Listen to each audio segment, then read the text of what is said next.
Sure. Hi, my name is Gary Klein. I am a former Assistant Attorney General, and from 2015 to 2020, I worked in the Attorney General's Office on civil enforcement and gun laws. I guess I endorse at some level the prior comment about trying to make laws as consistent as possible.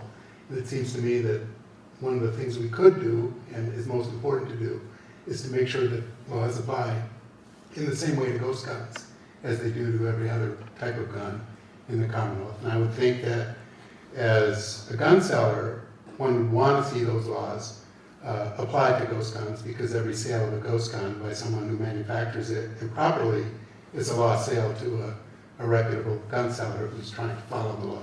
So it seems to me that if anybody in this Commonwealth cares about enforcement and expansion and making the laws consistent as to ghost guns, it should be gun sellers. I wanted to ask Trooper Grasso if he could comment on the safety of ghost guns. I think you kind of hinted at problems that some people have in knowing out the blanks and the risk that ghost guns, if manufactured by people who aren't particularly sophisticated at it, could be less safe and could fail to meet the Attorney General's gun safety regulations. Well, I mentioned the 3D printers. That's a little lower quality than the ones that you would purchase online, assuming this is done legally. But the 3D printer material that you would get online is significantly has less strength than the commercially made products. So when a round is fired, that's a lot of force that's going through the barrel, the slide, and the frame. So if something's not meant to withstand that pressure, it can explode. We haven't seen anyone attempt to 3D print a barrel, because without a doubt, that would likely explode. So, I mean, from a safety perspective, I mean, if they can blow up in the user's hand, but as they are designed to be fully functioning firearms. From a public safety perspective, is there a risk that a ghost gun, if not manufactured properly, could be less accurate and could be more likely to strike an innocent bystander if used by somebody who manufactures it at home? I can't comment on that. I'm sorry. Would a ghost gun meet the requirements of the Attorney General's gun safety regs in having required safety features like a loaded chamber indicator or a magazine safety disconnect? If it's manufactured properly, it can. There are literally millions of combinations that you can build. Wouldn't we want to have laws that make those regulations just as applicable to a ghost gun as they are to any other gun?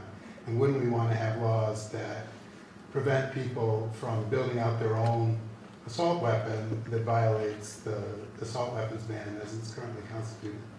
So I can't offer my opinion. I understand that. Thank you. I can.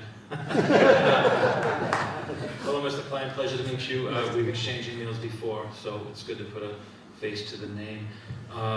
Thank you for your comments.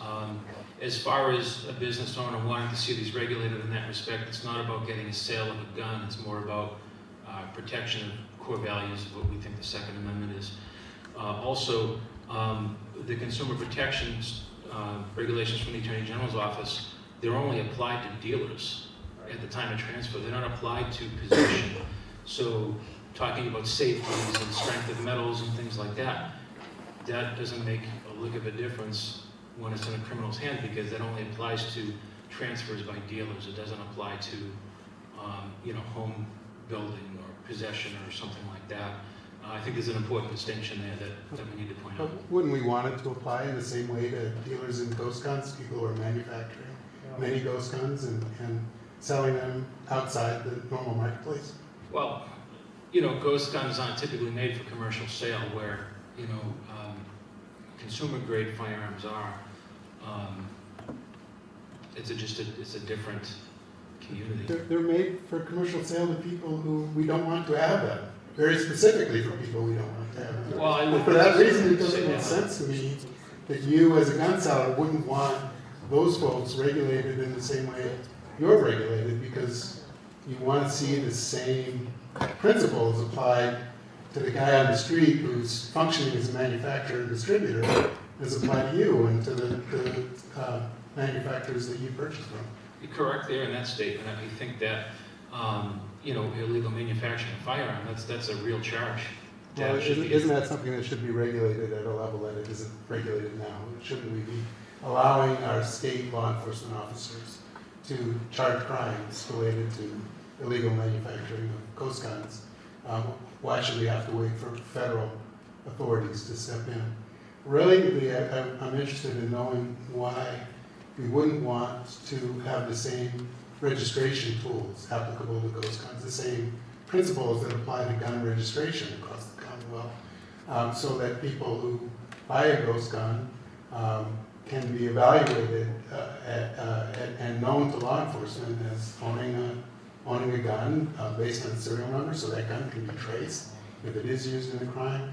And all of these things are about consistency in Massachusetts law. And it seems to me that they really, if we're going to have these laws, we can't let this sort of back door be open where people can acquire a gun in violation of all of the other laws that we think are important in Massachusetts. Well, I agree, and I would counter to that with a ghost gun is a firearm. Would you agree with me there? Sure. Okay. 140, Section 128B states that once you obtain any firearm in Massachusetts, you have 7 days to report that once it's capable of discharging a shot. So that would apply the same to a ghost gun as it would a firearm built from a receiver that you purchased at your local gun store. That same law applies. I don't want to turn this into a debate between the two of us. I'm not an attorney. I want to debate. But it seems to me that you're missing the point that the whole purpose of this ghost gun industry is to circumvent not just the licensing laws, but every law that we have in Massachusetts that applies to guns. And so what we're losing is the ability to enforce the laws because anybody who wants to get around them simply goes out into the marketplace.